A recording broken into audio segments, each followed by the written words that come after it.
ನೋಡಿ, ನಿಮ್ಮ ಈ ದುಸ್ಥಿತಿಗೆ ನಾವು ಕಾರಣ ಅಲ್ಲ ಅಂತ 1000 ಸತಿ ಹೇಳಿದ್ದೀವಿ. ಆದರೂ ದ್ವೇಷ ಸಾಧಿಸ್ತಾ ಇದ್ದೀರಾ. ದ್ವೇಷ ಅನ್ನೋದು ಬೆಂಕಿ ಇದ್ದ ಹಾಗೆ. ಅದು ಮೊದಲು ನಮ್ಮನ್ನೇ ಸುಡೋದು, ಯಾರನ್ನೂ ನೆಮ್ಮದಿಯಾಗಿರಕ್ಕೆ ಬಿಡಲ್ಲ. ನಿಮಗೆ ಏನಾಗಿದೆಯೋ ಅದ್ರ ಬಗ್ಗೆ ನನಗೂ ನೋವಿದೆ.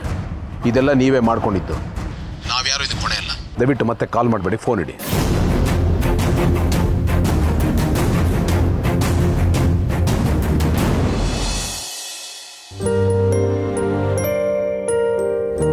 ಭೂಮಿಕಾ ಅಜ್ಜಿ, ನಿನಗೆ ಒಂದು ಕಿವಿ ಮಾತು ಹೇಳಬೇಕು ನಾನು. ಯಾವುದರ ಬಗ್ಗೆ ಅಜ್ಜಿ? ಬಾ ಹೇಳ್ತೀನಿ.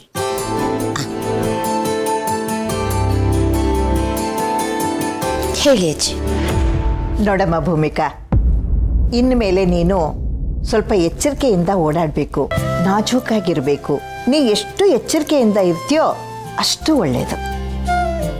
ನಿನಗೇನಾದರೂ ಸ್ವಲ್ಪ ಹೆಚ್ಚು ಕಡಿಮೆ ಆಗ್ಬಿಟ್ರೆ ಆಮೇಲೆ ಗುಂಡು ಗರಂ ಆಗ್ಬಿಡ್ತಾನೆ, ಆಕಾಶ ಭೂಮಿ ಒಂದು ಮಾಡಿಬಿಡ್ತಾನೆ ಅಷ್ಟೇ. ನಾನು ಕೇರ್ ತಗೋತೀನಿ ಅಜ್ಜಿ. ಒಳ್ಳೇದು, ಹಾಗೇ ಇರಬೇಕು. ಯಾಕಂದ್ರೆ ನಿನ್ನ ಹೊಟ್ಟೆಲಿ ಪುಟ್ಟ ಜೀವ ಬೆಳೀತಾ ಇದೆ. ಅದ್ರ ಬಗ್ಗೆ ನೀನು ಯಾವಾಗಲೂ ಯೋಚನೆ ಮಾಡಬೇಕು. ಗರ್ಭ ಗಟ್ಟಿ ಆಗೋವರೆಗೂ ಎಷ್ಟು ಎಚ್ಚರಿಕೆಯಿಂದಿರ್ತೀವೋ ಅಷ್ಟು ಒಳ್ಳೆಯದು. ಹಾಗಂತ ನಾನು ನಿನಗೆ ಭಯ ಪಡಿಸ್ತಾ ಇಲ್ಲ, ಹುಷಾರಾಗಿರು ಅಂತ ಹೇಳ್ತಾ ಇದ್ದೀನಿ. ಶುರುನಲ್ಲಿ ಒಂದಷ್ಟು ತಿಂಗಳು ಎಚ್ಚರಿಕೆಯಿಂದ ಇದ್ರೆ ಸಾಕು, ಆಮೇಲೆ ಏನು ಭಯ ಇಲ್ಲ. ಹೊಟ್ಟೆ ಸ್ವಲ್ಪ ಭಾರ ಆಗುತ್ತೆ, ಅದು ಬಿಟ್ಟರೆ ಇನ್ನೇನೂ ಇಲ್ಲ. ಹಾಂ ಅಜ್ಜಿ. ನೋಡು ನೋಡು, ನಿನ್ನ ಮುಖದಲ್ಲಿ ಅಮ್ಮನ ಕಡೆ ಬಂದ್ಬಿಟ್ಟಿದೆ. ಹಾಂ, ನಿಮಗೆ ಯಾವ ಮಗು ಬೇಕು, ಹುಟ್ಟೋ ಮಗು ಹೇಗಿರಬೇಕು ಅನ್ನೋದನ್ನ ನೀವು ಗಂಡ ಹೆಂಡತಿ ಆಗಲೇ ಮಾತಾಡ್ಕೊಂಡಿರ್ಬೇಕಲ್ಲ. ಎಲ್ಲ ಗಂಡ ಹೆಂಡತಿರು ಮಾತಾಡ್ಕೋತಾರೆ. ಯಾಕಂದ್ರೆ ಮಕ್ಕಳು ಅನ್ನೋದೇ ದೊಡ್ಡ ಸಂಭ್ರಮ ಅಲ್ವಾ. ಎಲ್ಲ ಗಂಡ ಹೆಂಡತಿನೂ ಕನಸು ಕಾಣ್ತಿರ್ತಾರೆ. ನೀವು ಯಾವ ಮಗು ಬೇಕು ಅಂತ ಮಾತಾಡ್ಕೊಂಡ್ರಿ? ಅಯ್ಯಯ್ಯೋ, ನಾಚ್ಕೊಳ್ಳೋದು ನೋಡು. ಅದಕ್ಕೆ ಯಾಕೆ ನಾಚಿಕೆ? ಎಂಥ ಮಗು ಬೇಕು ಅನ್ನೋದನ್ನ ಹೇಳು. ನನಗೆ ಗೌತಮ್ ಅವ್ರ ಥರ ಗುಂಡಾಗಿರೋ ಗಂಡು ಮಗು ಬೇಕು.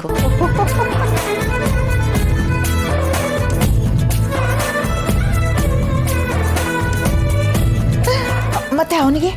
ಅವ್ರಿಗೆ ಹೀಗೆ ಅಂತ ಏನಿಲ್ಲ, ಆದರೆ ಈ ಮನೆಯಲ್ಲಿ ಹುಟ್ಟೋ ಮೊದಲನೇ ಮಗು ಅವ್ರ ತಂದೆನೇ ಆಗಿರ್ತಾರೆ ಅನ್ನೋ ನಂಬಿಕೆ ಅವ್ರಿಗಿದೆ. ಅದೇ ಆಸೆನೂ ಇಟ್ಕೊಂಡಿದ್ದಾರೆ.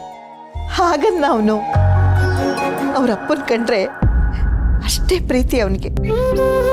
ಈಗ ಅವನಿಲ್ಲ ಅಂದ್ರೆ ಏನಂತೆ, ಗುಂಡು ಹೇಳ್ದಾಗೆ ಅವನೇ ಮಗುವಾಗಿ ಹುಟ್ಟು ಬರ್ತಾನಲ್ಲ, ಅಷ್ಟು ಸಾಕು. ನಿಮಗಿಂತ ಆ ಮಗುಗೋಸ್ಕರ ನಾನೇ ಕಾಯ್ತಾ ಇದ್ದೀನಿ. ನಾನು ಬದುಕಿರುವಾಗಲೇ ನಮ್ಮ 4ನೇ ತಲೆಮಾರನ್ನ ನೋಡಬೇಕು, ನಮ್ಮ ವಂಶದ ಕುಡಿನ ಎತ್ತಿ ಮುದ್ದಾಡಬೇಕು ಅನ್ನೋದೇ ನನಗೆ ಆಸೆ. ಎಲ್ರಿಗೂ ಆ ಅದೃಷ್ಟ ಸಿಗಲ್ಲ, ನನಗೆ ಆ ಅದೃಷ್ಟ ಸಿಕ್ಕಿದೆಯಲ್ಲ, ನನಗದೇ ಖುಷಿ. ನಿಜ ಅಜ್ಜಿ, ಮಕ್ಕಳಂದ್ರೇ ಹಾಗೆ, ಎಲ್ರ ಖುಷಿಗೂ ಕಾರಣ ಆಗ್ತಾರೆ, ಬೇರೆ ಲೋಕನೇ ಸೃಷ್ಟಿ ಮಾಡ್ತಾರೆ. ನೀನು ಆಸೆ ಪಟ್ಟ ಹಾಗೆ ನಮ್ಮ ಗುಂಡು ಥರ ಇರೋ ಗಂಡು ಮಗುನೇ ಆಗಲಿ. ನಿಮ್ಮ ಸಂಸಾರ ಯಾವತ್ತೂ ಹೀಗೆ ಸಂತೋಷವಾಗಿ ನಗುತ್ತಾ ಇರೋ ಹಾಗಾಗಿ. ಥ್ಯಾಂಕ್ ಯು ಅಜ್ಜಿ. ನೋಡ್ತಾ ಇರು, ಮುಂದಕ್ಕೆ ಈ ಮನೆ ಬೇರೆ ಥರನೇ ಆಗುತ್ತೆ. ಮಗು ಖುಷಿನ ಹೊತ್ಕೊಂಡು ಬರುತ್ತೆ. ಮನೆ ತುಂಬ ಬರೀ ಖುಷಿನೇ ತುಂಬಿರುತ್ತೆ. ಹಾಂ ಅಜ್ಜಿ, ಅದೆಲ್ಲ ಎಷ್ಟು ಚೆನ್ನಾಗಿರುತ್ತಲ್ಲ, ನೆನ್ಸ್ಕೊಂಡ್ರೇನೆ ಖುಷಿ ಆಗುತ್ತೆ. ಆ ಖುಷಿನೇ ಬೇರೆ, ಅನುಭವಿಸಿ ಅರ್ಥ ಮಾಡ್ಕೋಬೇಕು.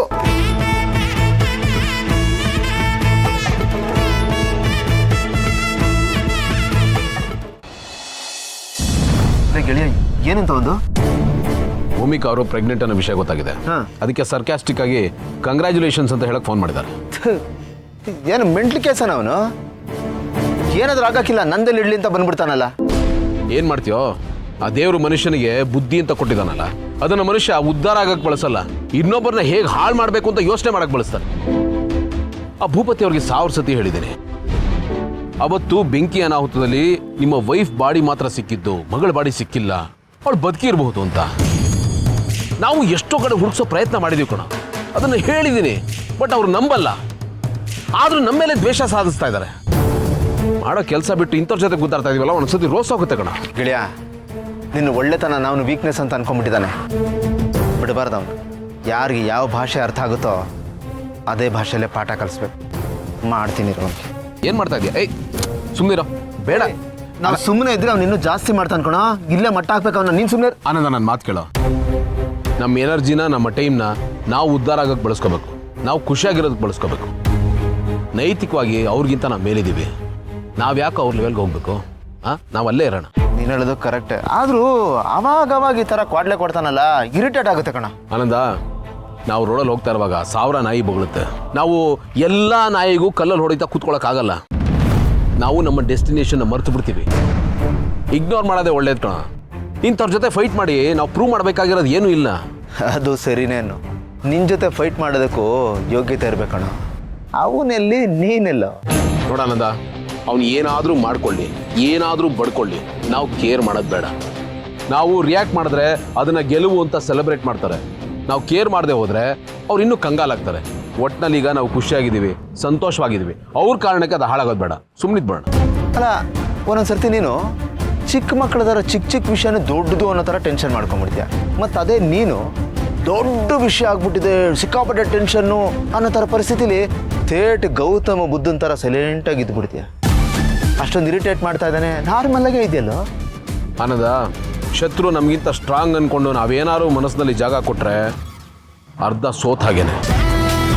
ಲೈಫಲ್ಲಿ ಈ ಥರದ ಅಪ್ಸ್ ಆ್ಯಂಡ್ ಡೌನ್ಸ್ ಬರ್ತಾನೆ ಇರುತ್ತೆ ಕಣ. ಯಾರ್ಯಾರೋ ನಮ್ಮ ದಾರಿಗೆ ಕಲ್ಲು ಹಾಕ್ತಾರೆ, ಮುಳ್ಳು ಹಾಕ್ತಾರೆ, ಬ್ಯಾರಿಕೇಡ್ ಹಾಕ್ತಾರೆ. ಹಾಗೆ ಹಂಪ್ಸ್ನ ಕ್ರಿಯೇಟ್ ಮಾಡೋರು, ಹಳ್ಳ ತೋಡೋರು. ನಾವು ಅದು ಯಾವುದಕ್ಕೂ ಕೇರ್ ಮಾಡಬಾರ್ದು. ನಮ್ಮ ದಾರಿನ ನೋಡ್ಕೊಂಡು ನಾವು ಮುಂದಕ್ಕೆ ಹೋಗ್ತಾ ಇರಬೇಕು. ಹಳ ಕಲ್ಲು ಹಾಕೋರು ಹಾಕಲಿ, ನಾವು ಅದನ್ನು ಮೈಲಿಗಲ್ಲಿ ಮಾಡ್ಕೊಳ್ಳೋಣ.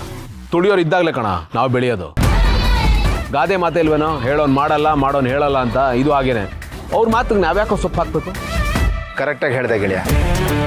ಕಾಡೋ ಕೈಗಳಿಗಿಂತ ಕೊಡೋ ಕೈಗೆ, ಬೇಡೋ ಕೈಗೆ, ಮುಗಿಯೋ ಕೈಗೇನೆ ಬಲ ಜಾಸ್ತಿ. ಸತ್ಯಕ್ಕೆ ಯಾವತ್ತಿದ್ರು ಜಯ ಇದ್ದೇ ಇದೆ ಕಣ. ನಾನು ಅದನ್ನೇ ಸ್ಟ್ರಾಂಗ್ ಆಗಿ ನಂಬಿರೋದು ಕಣ. ಇಗ್ನೋರ್ ಮಾಡೋರ್ನ. ನಡೆ ಹೊರಡೋಣ, ನಡಿ.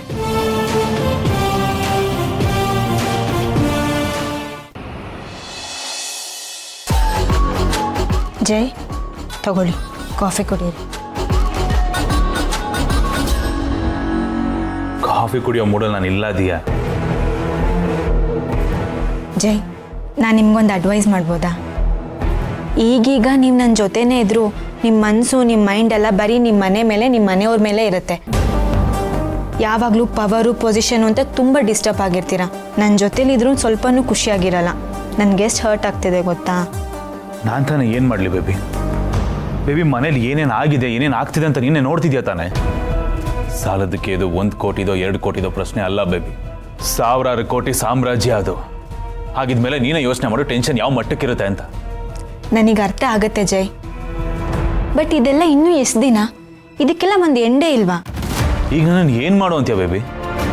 ಒಂದು ಕಡೆಯಿಂದ ಸರಿ ಮಾಡ್ಕೊಂಬಂದ್ರೆ ಇನ್ನೊಂದು ಕಡೆ ಹಾಳಾಗುತ್ತೆ. ಎಲ್ಲಿ ಹೋಗಿ ಏನು ಸರಿ ಮಾಡಲಿ ಅಂತಲೇ ಗೊತ್ತಾಗ್ತಿಲ್ಲ ನನಗೆ. ಲೈಫು ಯಾವ ಮಟ್ಟಕ್ಕೆ ಅಂದರೆ ಎಲ್ಲ ಕಡೆಯಿಂದ ಹಾಕೊಂಡು ಗುಮ್ತಾ ಇದೆ ನನಗೆ. ಏನು ಮಾಡಬೇಕು ಅಂತಲೇ ಅರ್ಥ ಆಗ್ತಾಯಿಲ್ಲ. ಹೋಪ್ಲೆಸ್ ಆಗ್ಬಿಡ್ತೀನಿ ನಾನು. ಜೈ, ನಮಗೊಂದು ದಾರಿ ಇದೆ. ಏನು? ಹೇಗಿದ್ರು ಆ ಮಲ್ಲಿ ಇನ್ನೂ ಬಂದಿಲ್ಲ ಅಲ್ವಾ? ಇದೇ ಗ್ಯಾಪಲ್ಲಿ ನಾವು ಮದುವೆ ಆಗ್ಬಿಡೋಣ. ಆಮೇಲೆ ಏನಾಗುತ್ತೋ ನೋಡ್ಕೊಳ್ಳೋಣ. ದಿಯಾ, ಏನು ಮಾತಾಡ್ತಿದ್ಯಾ ದಿಯಾ? ಹಾಗೋ ಮಾತಾ ಇದು? ದೊಡ್ಡ ಗಲಾಟೆ ಆಗುತ್ತೆ ಮನೇಲಿ. This is not a small thing, understand? ಆಗಲಿ, ನಿಮ್ಮ ಜೊತೆ ನಾನಿರ್ತೀನಿ. ಫೈಟ್ ಮಾಡೋಣ. ಆ ಮಲ್ಲಿ ಅಂದರೆ ನಿಮಗಿಷ್ಟ ಇಲ್ಲ, ಅವಳ ಜೊತೆ ಬದುಕೋದಕ್ಕಾಗಲ್ಲ ಅಂತ ನೀವು ಸ್ಟ್ರಾಂಗ್ ಆಗಿ ಹೇಳಿ. ಅದೇ ಸ್ಟೇಟ್ಮೆಂಟ್ನ ಇಟ್ಕೊಂಡು ನೀವು ಅವಳಿಗೆ ಡಿವೋರ್ಸ್ ಕೊಡಿ. ಆಮೇಲೆ ಮತ್ತೆ ನಾವು ಫಾರ್ಮಲ್ ಆಗಿ ಮದುವೆ ಆಗೋಣ. ನಮಗೆ ಫ್ರೀಡಮ್ ಬೇಕು ಅಂದರೆ ನಾವು ಫೈಟ್ ಮಾಡಲೇಬೇಕು ಜೈ. ಇಲ್ಲ ಅಂದರೆ ಇವಾಗ ಹೇಗಿದ್ದೀವೋ ಹಾಗೆ ಇರಬೇಕಾಗತ್ತೆ. ನಾನು ಹೇಳಿದ್ದು ಸರಿ ತಾನೆ? ನಾನಂತೂ ಇದಕ್ಕೆ ರೆಡಿ ಇದ್ದೀನಿ. ನೀವು ರೆಡಿ ಇದ್ದೀರಾ ತಾನೆ? ನಾನು ಇಷ್ಟು ಹೇಳ್ತಾ ಇದ್ದೀನಿ, ಆದರೂ ನಿಮ್ಗೆ ಅರ್ಥ ಆಗ್ತಿಲ್ಲ ಅಲ್ವಾ? ನಿಮಗೆ ನಾನು ಹೆಂಡತಿ ಆಗೋದು ಬೇಕಿಲ್ಲ. ಯಾಕೆ ಹೇಳಿ? ನಾನು ಟೈಮ್ ಪಾಸ್ ತಾನೆ. ನನ್ನನ್ನು ಯಾಕೆ ಮದುವೆ ಆಗ್ತೀರಾ? ಏನು ಮಾತಾಡ್ತಿದ್ಯಾ ಬೇಬಿ ನೀನು? ಬೇಬಿ, ನಾನು ಆಲ್ರೆಡಿ ತುಂಬ ಅಪ್ಸೆಟ್ ಆಗಿದ್ದೀನಿ. ಇನ್ನೂ ಅಪ್ಸೆಟ್ ಮಾಡಬೇಡ. ಮತ್ತೆ ಮದುವೆ ಆಗೋದಕ್ಕೆ ನೀವು ಯಾಕೆ ರೆಡಿ ಇಲ್ಲ? ನನಗೆ ಎಷ್ಟು ಹರ್ಟ್ ಆಗ್ತಿದೆ ಗೊತ್ತಾ? ನನಗೆ ಹರ್ಟ್ ಆಗ್ತಿರೋದು ನಿಮಗೆ ಕಾಣಿಸ್ತಾ ಇಲ್ವಾ? ಬೇಬಿ, ಅದು ಆಗಲ್ಲ ಬೇಬಿ. ಪ್ಲೀಸ್ ಒಂದು ನಿಮಿಷ ಹೇಳೋದನ್ನ ಅರ್ಥ. ಸಮಾಧಾನ ಮಾಡಕ್ಕೆ ಬರಬೇಡಿ. ಲಾಸ್ಟ್ ಟೈಮ್ ಕೇಳ್ತಾ ಇದ್ದೀನಿ, ನನ್ನನ್ನು ಮದುವೆ ಆಗೋದಕ್ಕೆ ರೆಡಿ ಇದ್ದೀರೋ ಇಲ್ವೋ? ನೀವು ರೆಡಿ ಇಲ್ಲ ಅಂದರೆ ನಾನೇ ಇರಲ್ಲ. ಅದು ನೆನಪಿರಲಿ. ಬೇಬಿ ಏನ್ ಮಾತಾಡ್ತಾ ಇದೀಯಾ? ಬೇರೆ ಏನು ಮಾತಾಡಬೇಡಿ. ಮದ್ವೆಗೆ ರೆಡಿ ಇದ್ದೀರೋ ಇಲ್ವೋ?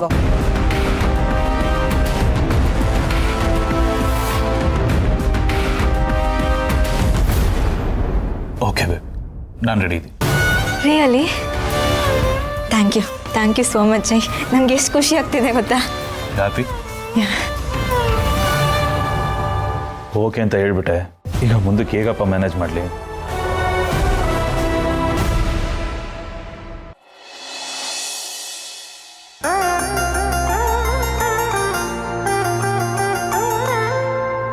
ಏನು ವರ್ಕೇ ಆಗ್ತಾ ಇಲ್ಲ. ಅಜಯ್ ಬನ್ನಿ ಇಲ್ಲಿ. ಸರ್ ನಾನು ಏನು ಹೇಳಿದ್ದೆ ನಿಮಗೆ? ಹಾಂ, ಮನೆ ನೀಟಾಗಿ ನೋಡ್ಕೋಬೇಕು, ಎಲ್ಲನೂ ಮ್ಯಾನೇಜ್ ಮಾಡಬೇಕು ಅಂತ ಹೇಳಿದ್ದೆ ತಾನೆ. ಇಲ್ಲಿ ನೋಡಿದ್ರೆ ಲಿಫ್ಟೇ ಕೆಟ್ಟು ಕೂತಿದ್ಯಲ್ರಿ. ಇದು ಸರಿ ಇಲ್ಲ ಅಂದಮೇಲೆ ರಿಪೇರಿ ಮಾಡಿಸ್ಬೇಕು ತಾನೆ. ಸಾರಿ ಸರ್, ನಾನು ನೋಡಿರಲಿಲ್ಲ, ನಾನು ಅದನ್ನು ರಿಪೇರಿ ಮಾಡಿಸ್ತೀನಿ. ಆದಷ್ಟು ಬೇಗ ಮೆಕ್ಯಾನಿಕ್ ಕರೆಸಿ ಇದನ್ನು ರಿಪೇರಿ ಮಾಡಿಸಿ. ನೋಡಿ, ಭೂಮಿಕಾ ಅವರು ಸ್ಟೆಪ್ಸ್ನೆಲ್ಲ ಯೂಸ್ ಮಾಡೋ ಥರ ಆಗಬಾರ್ದು. ಅವ್ರಿಗೆ ಸ್ಟ್ರೈನ್ ಆಗುತ್ತೆ. ಅವ್ರನ್ನ ಚೆನ್ನಾಗಿ ನೋಡ್ಕೊಳ್ಳೋದು ನಮ್ಮ ಜವಾಬ್ದಾರಿ. ಈಗಲೇ ಹೇಳಿದ್ದೀನಿ. ಹಾಂ ಸರ್, ಇಮಿಡಿಯೇಟಾಗಿ ಮಾಡಿಸ್ತೀನಿ. ಇಂಥ ವಿಷಯದಲ್ಲಿ ನೋ ಕಾಂಪ್ರಮೈಸ್ ಅಜಯ್. ನಾನು ಭಾಳ ಸೀರಿಯಸ್ ಆಗಿ ಹೇಳ್ತಾ ಇದ್ದೀನಿ. ಇದನ್ನು ವಾರ್ನಿಂಗ್ ಅಂದ್ಕೊಂಡ್ರೂ ಪರವಾಗಿಲ್ಲ. ನಾನು ಹೇಳಿದ್ದಷ್ಟು ಸ್ಟ್ರಿಕ್ಟಾಗಿ ಫಾಲೋ ಆಗಲೇಬೇಕು. ಇಲ್ಲದೆ ಹೋದರೆ ನನ್ನ ರೆಸ್ಪಾನ್ಸ್ ಬೇರೆ ಥರ ಇರುತ್ತೆ. ಅದಕ್ಕೆಲ್ಲ ಅವಕಾಶ ಮಾಡಿಕೊಡ್ಬಿಡಿ. ಈಗಲೇ ಹೇಳಿದ್ದೀನಿ. Okay sir. ಓಕೆ ಅಂದರೆ ಸಾಲದು ರೀ, ಇದು ಈಗಲೇ ಆಗಬೇಕು. ಅರ್ಥ ಆಯ್ತಾ? ಇವತ್ತು ಮಾತ್ರ ಇದು ಪ್ರಾಬ್ಲಮ್ ಆಗಿದೆ ಸರ್, ನಾಳೆ ಇನ್ನೇನೋ ಆಯಿತು, ಇದು ಯಾವುದೇ ರೀಸನ್ನ ಕೇಳ್ಕೊಂಡು ಕೂತ್ಕೊಳ್ಳೋಕ್ಕೆ ನಾನು ತಯಾರಿಲ್ಲ. ಮನೇಲಿ ಬೇರೆ ಏನೇನು ಪ್ರಾಬ್ಲಮ್ ಇದೆಯೋ ಎಲ್ಲನೂ ಒಂದ್ಸತಿ ಚೆಕ್ ಮಾಡಿಸಿ. ಸರಿ ಇಲ್ಲ ಅಂತ ಹೇಳಿದ್ರೆ ರಿಪೇರಿ ಮಾಡಿಸಿ. ಅರ್ಥ ಆಯ್ತಾ? ಆಯ್ತು ಸರ್. ಫಸ್ಟ್ ಕರೆಸಿ ಮೆಕ್ಯಾನಿಕ್ನ.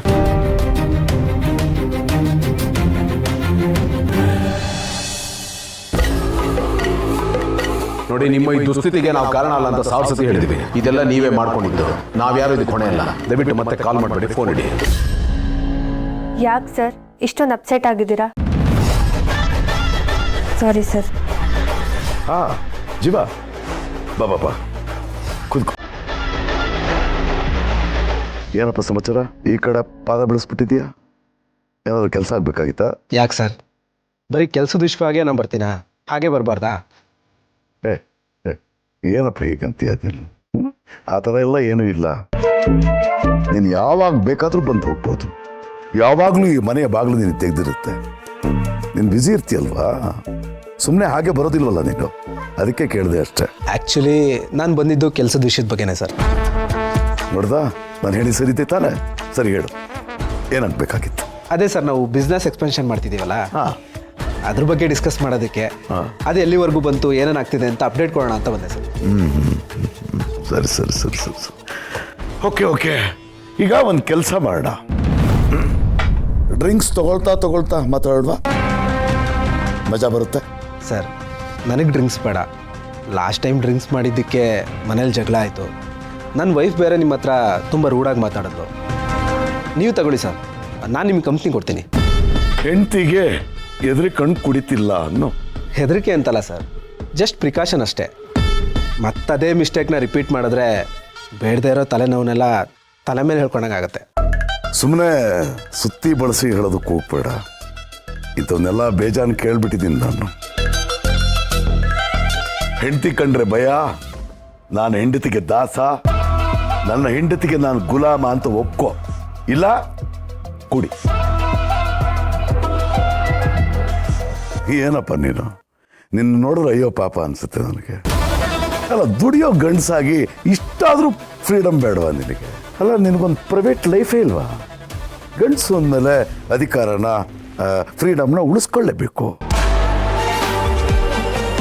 ಅದನ್ನು ಬಿಟ್ಬಿಟ್ಟು ಎಲ್ಲದಕ್ಕೂ ಹೆಂಡತಿ ಮುಂದೆ ಫೈಲ್ ಇಟ್ಕೊಂಡು ನಿಂತ್ಕೊಂಡ್ಬಿಡೋದಲ್ಲ, ಸೈನ್ ಮಾಡು ಅಂತ. ಒಪ್ಕೋ ಗುಲಾಮ ಅಂತ, ಇಲ್ಲ ಕುಡಿ. ನಿನಗಿರೋದು ಎರಡೇ ಆಪ್ಷನ್. ಗುಲಾಮ ಅಂತ ಒಪ್ಕೊಂಬಿಡಪ್ಪ, ನಾನಂತೂ ಫೋರ್ಸ್ ಮಾಡಲ್ಲ. ಇಲ್ಲ ಸರ್, ಸ್ವಲ್ಪ ಕುಡಿತೀನಿ. ಆಲ್ರೆಡಿ ಗ್ಲಾಸ್ಗೂ ಹಾಕ್ಬಿಟ್ಟಿದ್ದೀನಿ, ಇರು ಸ್ವಲ್ಪ ಕುಡಿ.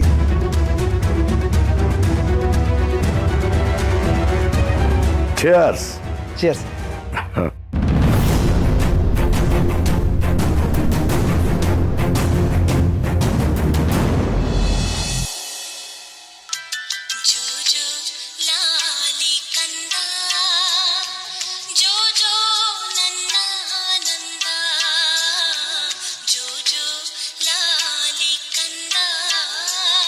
ಭೂಮಿಕಾ,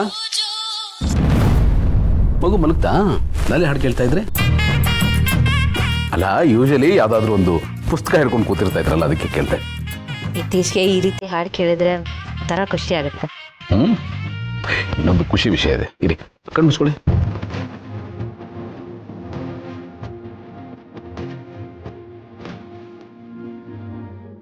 ಕಣ್ಬಿಡಿ, ತಗೊಳ್ಳಿ.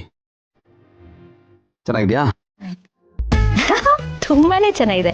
ನನ್ನ ಖುಷಿ ನೋಡಿದ್ರೆ ಗೊತ್ತಾಗ್ತಿಲ್ಲ ಎಷ್ಟು ಚೆನ್ನಾಗಿದೆ ಅಂತ. ಇನ್ಫ್ಯಾಕ್ಟ್ ನೀವೇನೇ ಮಾಡಿದ್ರು, ಏನೇ ತಂದು ಕೊಟ್ಟರು ಅದು ಚೆನ್ನಾಗಿರುತ್ತೆ. ಯಾಕೆ ಹೇಳಿ? ಯಾಕಂದ್ರೆ ಅದ್ರಲ್ಲಿ ನಿಮ್ಮ ಪ್ರೀತಿ ಎದ್ದು ಕಾಡ್ತೆ, ಅದಕ್ಕೆ. ನಾನು ಬಲವಂತಕ್ಕೆಲ್ಲ ಏನು ಒಪ್ಕೋಬೇಕಾಗಿಲ್ಲ, ಹಾಗಂತ ನಾನು ತಂದಿಂದ ಎಲ್ಲ ಚೆನ್ನಾಗಿರ್ಬೇಕು ಅಂತ ರೂಲ್ಸು ಇಲ್ಲ. ಇಷ್ಟ ಆಗದೆ ಇದ್ರೆ ಹೇಳಿ, ನಾನು ಚೇಂಜ್ ಮಾಡಿಸ್ಕೊಂಡ್ಬರ್ತೀನಿ. ಇಲ್ಲ ಚೇಂಜ್ ಮಾಡೋ ಅವಶ್ಯಕತೆ ಇಲ್ಲ. ಅಲ್ಲ ಗೌತಮರೇ, ಈಗಾಗಲೇ ನನ್ನ ಹತ್ರ ಒಂದು ರಾಶಿ ಒಡವೆ ಬೀರುವಲ್ಲಿ ಬಿದ್ದಿದೆ. ನೀವು ಇಷ್ಟೊಂದು ಎಕ್ಸ್ಪೆನ್ಸಿವ್ ನೆಕ್ಲೆಸ್ ತಂದು ಕೊಟ್ರೆ ಏನಾಗುತ್ತೆ? 10ರಲ್ಲಿ 11 ಆಗುತ್ತೆ. ಅದಕ್ಕೆ ಹೇಳಿದೆ ನಾನು, ಯಾಕಿದಂತ ತರಕ್ಕೆ ಹೋದ್ರಿ ಅಂತ. ಚೆನ್ನಾಗಿದೆ ಅಂತಲೂ ಹೇಳ್ತೀರಾ, ಇಷ್ಟಿಷ್ಟದ ಲೆಕ್ಚರ್ ಕೊಡ್ತೀರಾ, ಏನ್ರಿ ನೀವು? ಅಲ್ಲ ಚೆನ್ನಾಗೇ ಇದೆ, ಬಟ್ ನಾನು ಡೈಲಿ ವೇರ್ ಹಾಕೊಳಕ್ಕಾಗಲ್ವಲ್ಲ, ಅದಕ್ಕೆ ಹೇಳಿದೆ. ನೀವು ಹಾಕೊಳ್ಳಿ ಬಿಡಿ, ನಾನು ಕೊಡಬೇಕು ಅನ್ನಿಸ್ತು, ಅದಕ್ಕೋಸ್ಕರ ಗಿಫ್ಟ್ ತಂದೆ. ನೀವಾಗಲೇ ನನಗೊಂದು ದೊಡ್ಡ ಗಿಫ್ಟ್ ಕೊಟ್ಟಿದ್ದೀರಿ. ಐನೋ, ಒಂದು ನಿಮಿಷ ರೀ.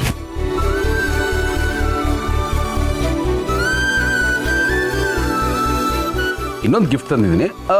ಇದನ್ನ ಗಿಫ್ಟ್ ಅಂತ ಅನ್ಕೋಬೇಕಾಗಿಲ್ಲ, ಬಟ್ ಬೇಕೇ ಬೇಕಾಗಿರೋದು. ನೀವು ಬಹಳ ಇಷ್ಟ ಆಗುತ್ತೆ. Okay, so cute.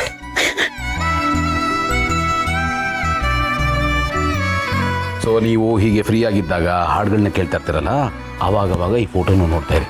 ಯಾಕೆಂದ್ರೆ ಈ ಫೋಟೋ ನೋಡ್ತಾ ಇದ್ರೆ ಇದೇ ಥರ ಮಗು ಕ್ಯೂಟ್ ಆಗಿರೋದು, ಹೆಲ್ದಿ ಆಗಿರೋದು ನಮ್ಗೆ ಹುಟ್ಟುತ್ತೆ ಅಂತ. ಇದರ ಅವಶ್ಯಕತೆ ನನಗಿಲ್ಲ. ನಮ್ಮ ಮಗು ಹೇಗಿರ್ಬೇಕು ಅನ್ನೋ ಕಲ್ಪನೆ ನನ್ಗೆ ಆಲ್ರೆಡಿ ಇದೆ. ಇಲ್ಲ, ನಮ್ಮ ಮಗು ನಿಮ್ ತರ ಕ್ಯೂಟ್ಗೆ ಗುಂಡ್ಗೆ ಕೆಂಪು ಮುದ್ದಾಗಿರ್ಬೇಕು. ಸೊ ನನಗೆ ಈ ಫೋಟೋ ಎಲ್ಲ ಬೇಡ, ನಾನು ನಿಮ್ಮನ್ನೇ ನೋಡ್ತೀನಿ.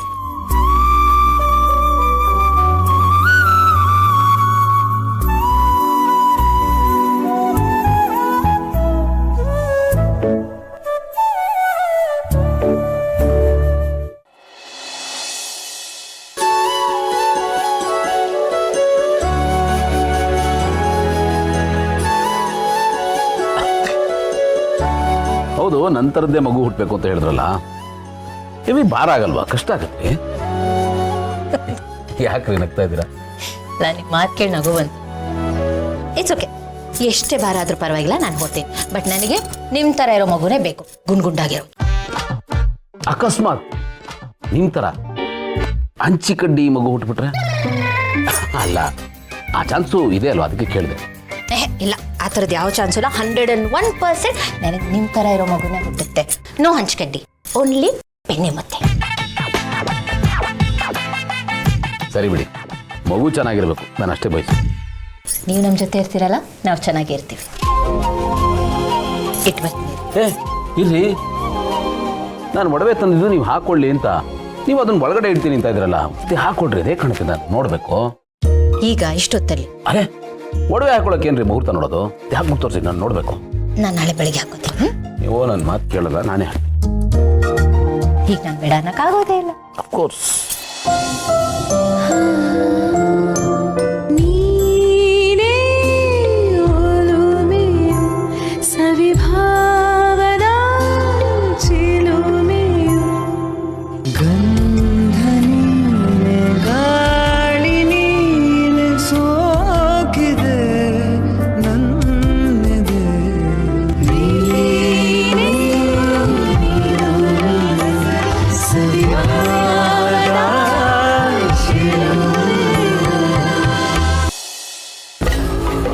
ಜೀವ, ಒಂದು ವಿಷಯನ ನಾನು ನಿನ್ನ ಹತ್ರ ಫ್ರಾಂಕಾಗಿ ಹೇಳ್ಬಿಡ್ಬೇಕು.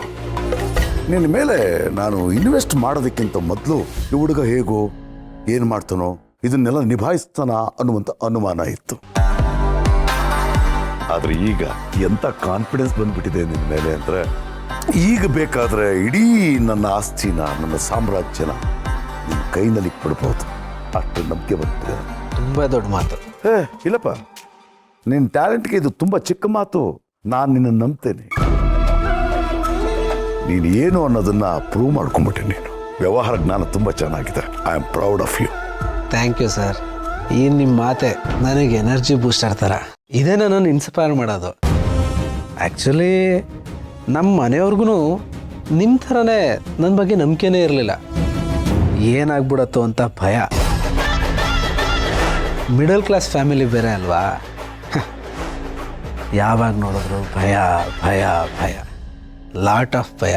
ಅದು ನಿಜನೇ ಅಲ್ವಾ? ನಮ್ಮ ಸಿಸ್ಟಮಲ್ಲಿ ಈ ಮಿಡಲ್ ಕ್ಲಾಸ್ನಷ್ಟು ಪಾಪದ ಪ್ರಾಣಿಗಳು ಇನ್ನೊಬ್ಬರಿಲ್ಲ. ಬಡವರಿಗೆ ಸಿಗೋ ಸಬ್ಸಿಡಿನೂ ಸಿಗಲ್ಲ, ಶ್ರೀಮಂತರಿಗಿರೋ ಸುಖ ಸಂತೋಷನೂ ಇರಲ್ಲ.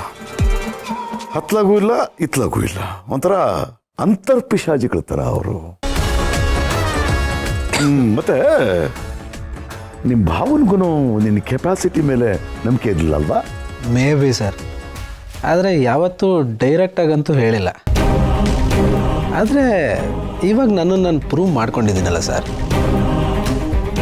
ನಾನು ಇಟ್ಟಿದ್ದ ಹೆಜ್ಜೆಲಿ ಗೆದ್ದಿದ್ದೀನಲ್ಲ. ನೀನು ಬಿಡಪ್ಪ, ನಿನ್ನ ಕೆಪಾಸಿಟಿ ಏನು ಅನ್ನೋದನ್ನು ನಾನು ಸಂಪೂರ್ಣವಾಗಿ ಅರ್ಥ ಮಾಡ್ಕೊಂಡ್ಬಿಟ್ಟಿದ್ದೀನಿ. ನಿನ್ನ ಭವಿಷ್ಯ ಇದೆ, ಬರೀ ಭವಿಷ್ಯ ಅಲ್ಲ, ಭವ್ಯವಾದ ಭವಿಷ್ಯ ಇದೆ. ದ ಬ್ರೈಟ್ ಫ್ಯೂಚರ್ ನಿನಗೋಸ್ಕರ ಕಾದಿದೆ. ನಿನ್ನ ಮುಂದೆ ಯಾವ ದಿವಾನ್ನೂ ಇಲ್ಲ, ಎಲ್ಲರೂ ಜವಾನ್ರೆ. ನೋಡ್ತಾ ಇರೋ ನೀನು ಎಷ್ಟು ಎತ್ತರಕ್ಕೆ ಬೆಳಿತೀಯ ಅಂತ. ನಿಮ್ಮ ಭಾವ ಇದನ್ನಲ್ಲ, ಅವನ್ನೇ ಮೀರಿಸ್ಬಿಡಿತೀಯ. ಹಾಗೆ ನೀನು ಬೆಳಿಬೇಕು ಅನ್ನೋದೇ ನನ್ನ ಆಸೆ. Thanks sir. ನೋಡ್ತಾ ಇರಿ, ಇನ್ನೊಂದು ಸ್ವಲ್ಪ ದಿನ ಗೌತಮ್ ದಿವಾನಲ್ಲ, ಅವರ ಅಪ್ಪನ ರೇಂಜಿಗೆ ಬೆಳಿತೀನಿ ನಾನು.